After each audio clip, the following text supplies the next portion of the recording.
Prime Minister Justin Trudeau was in Winnipeg this past Thursday. He's been touring the country, revealing housing investments ahead of the budget, which will be released on Tuesday, April 16th, 2024. Part of the announcement included setting aside an additional $15 billion for the apartment construction loan program. Multicultural spoke to the Honourable Sean Fraser, Minister of Housing, Infrastructure and Communities. Minister Fraser, big news coming out of Winnipeg today. Lots of different elements covering housing and renting here across Canada. Well, it's broken into several areas, so let's start with the first one, the apartment construction loan program. So why don't you tell me about that? What is this program and what are the hopes from it? Sure. And look, let me start by saying thanks for the opportunity to connect. So before I squarely address the apartment construction loan program, you should know that this is part of a broader plan that we're going to be releasing before the budget that will be a plan specifically to address the housing crisis in Canada. There's three main things that we're trying to do with the plan. The first is to build more homes to address the supply gap. The second is to support the most vulnerable Canadians. And the third is to make it easier to rent and buy a home. The apartment construction loan program is focused on building more homes so we can bring prices down over time and make sure there's enough housing for everybody. This is one of my favorite programs in government. And one of the reasons I like it so much is it helps not only build more homes, it helps reduce the prices for rentals in cities right across the country. So this is a program that we think is going to add more than 130,000 new homes before we factor in additional provincial measures that might be layered on top of it. And the way it works is that we pass on the low rate of borrowing the federal government gets in exchange for a commitment from home builders who borrow the money that they're going to offer certain numbers of units rather, at prices that are based on the median income level in the given housing market that they're in. So it works that it's 30% of the median income in a given housing market is what they can charge for rent for a certain proportion of the units. So it accomplishes two ends. One is it helps build a lot more homes, literally 130,000 just at the federal portion. And in addition to that, it helps bring rents down over time by making sure that they're offered typically at below market levels based on what middle income earners can afford. So will this be kind of a lump overview of the country, or will it be broken down for each province? Because, cost of living is different from Ontario, here in Manitoba. It's very different. Yeah, so this is a program that's going to have two components. So one is a direct lending function that can go to home builders specifically. And home builders use this program today. And we're making some changes to make it easier for builders who have multiple projects at a time and to make it faster for frequent builders who we know and are familiar with.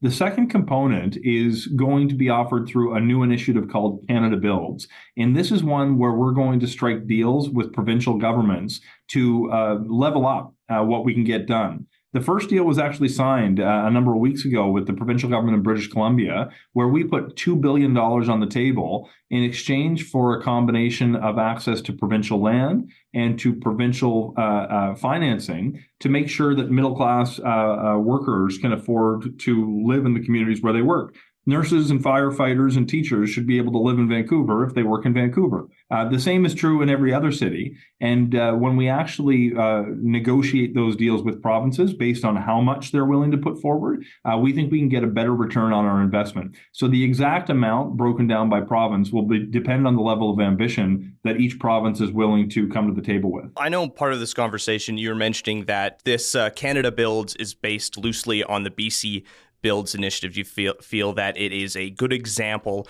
of how to move forward.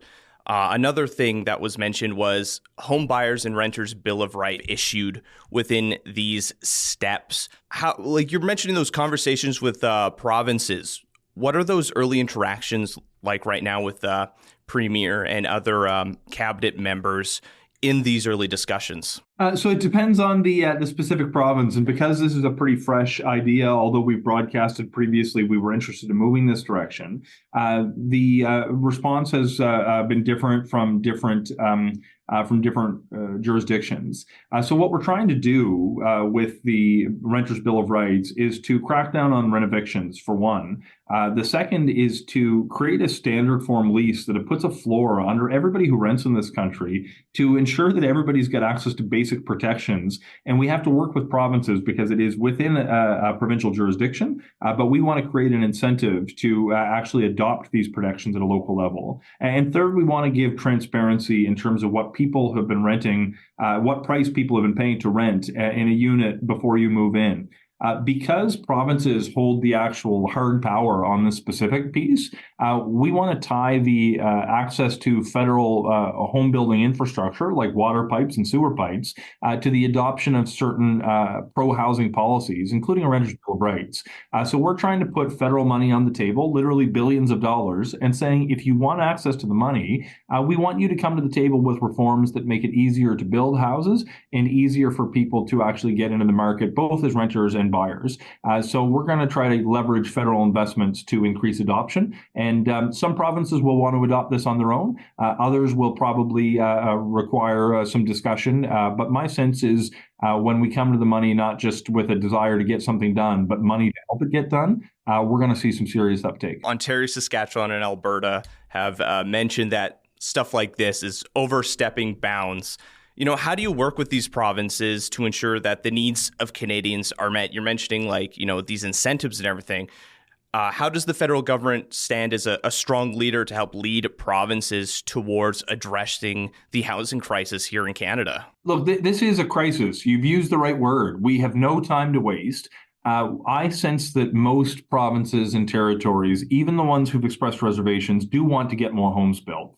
And when we start from that common understanding of what needs to happen, my sense is it's worth trying to get a deal. But we've also been very clear that if provinces don't want to deal with us and don't want to adopt the pro-housing policies that we are incentivizing, we're going to work with cities who do. There's no shortage of cities who are ready to adopt the kinds of measures we're talking about. And I don't say that out of a sense of blind optimism.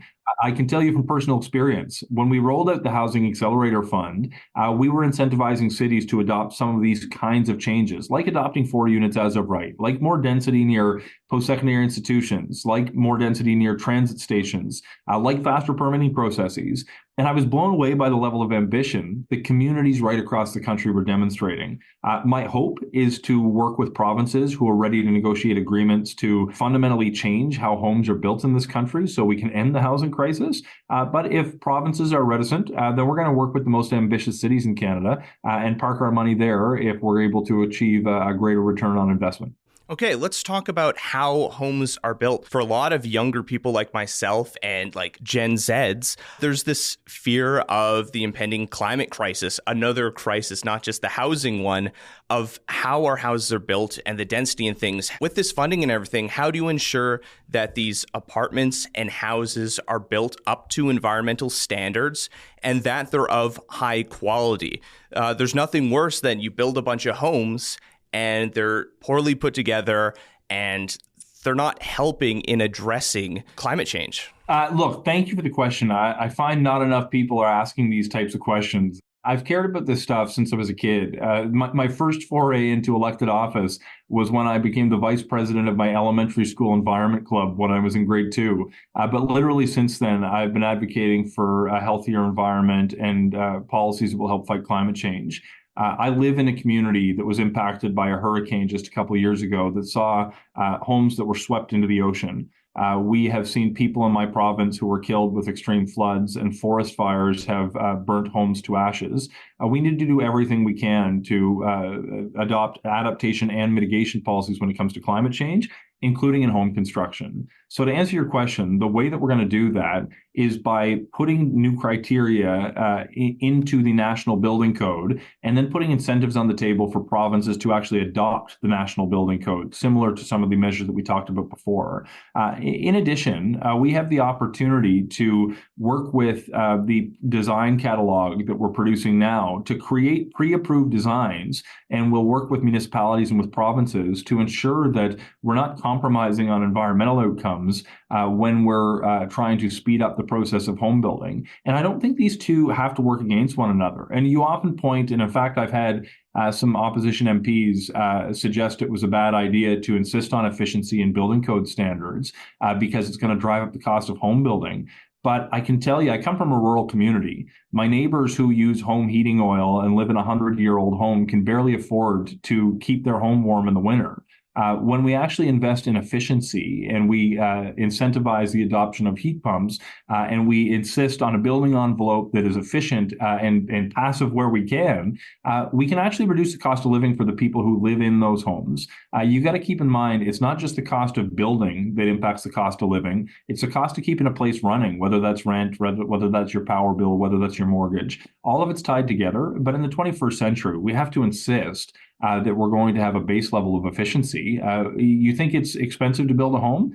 Try building it twice after you build it near a coastline and it gets swept into the ocean.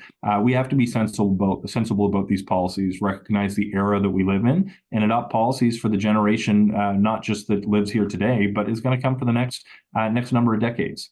Yeah, well, for many Manitobans, we have those scorching hot summers. And I mean, although this winter was relatively tame, those really cold winters, trying to find a balance between those two, the hot and the cold, it takes a lot. And as you're addressing there, maybe over the long period, if you don't have an efficient home, it's going to eat up at your saving. It's going to cost a lot more in the long run.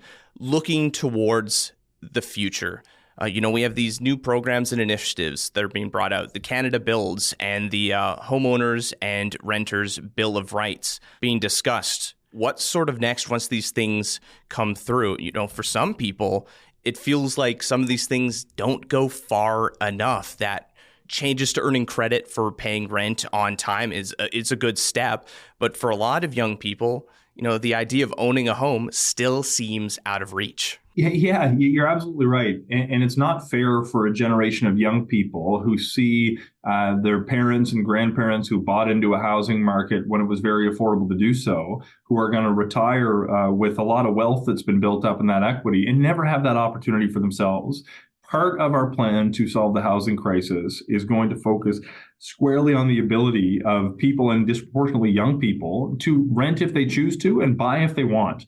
I think if you work in this country, you should be able to afford a home. You should be able to own a home in the community where you grew up. And that just may demand that we make changes to the way homes are built. It may mean that there's a little bit more density in some of our communities, but it may mean we need to advance policies, not just around a renter's bill of rights, but also policies that help people save up for a down payment, like the First Home Savings Account. This is a tax-free program that more than 500,000 young people have signed up for in the last number of months. We can't just do one or two things. We need to do it all. We need to do everything we can to build more homes by changing the way cities build homes, by reducing the cost of home building, by changing the way that we manufacture homes. So we do it in factories and build them year round, the way we do cars. We don't build cars the way we did 100 years ago. We don't need to build houses the way we did 100 years ago. But we also have to put measures in place that restore a level of affordability for our most vulnerable, and specific measures in place designed for young people to find more affordable rents and save up for a down payment so they can actually own a home if that's what they choose. Over the course of the next couple of weeks, we're going to be pumping out a handful of more measures that are designed specifically to meet these goals. And perhaps we can chat again once some of those are released in advance of the federal budget. Minister Fraser, thank you again. Me and many other voters will be watching this closely, especially with the budget coming out, and seeing how your policies will affect the lives of Canadians. I'm looking forward to sharing more details over the next couple of weeks, and I think we want to see the same thing. Voters will be paying close attention to these programs as the federal budget approaches, watching to see how these and future announcements will manage the growing housing crisis in Canada. With you, Multicultural, I'm Ryan Funk.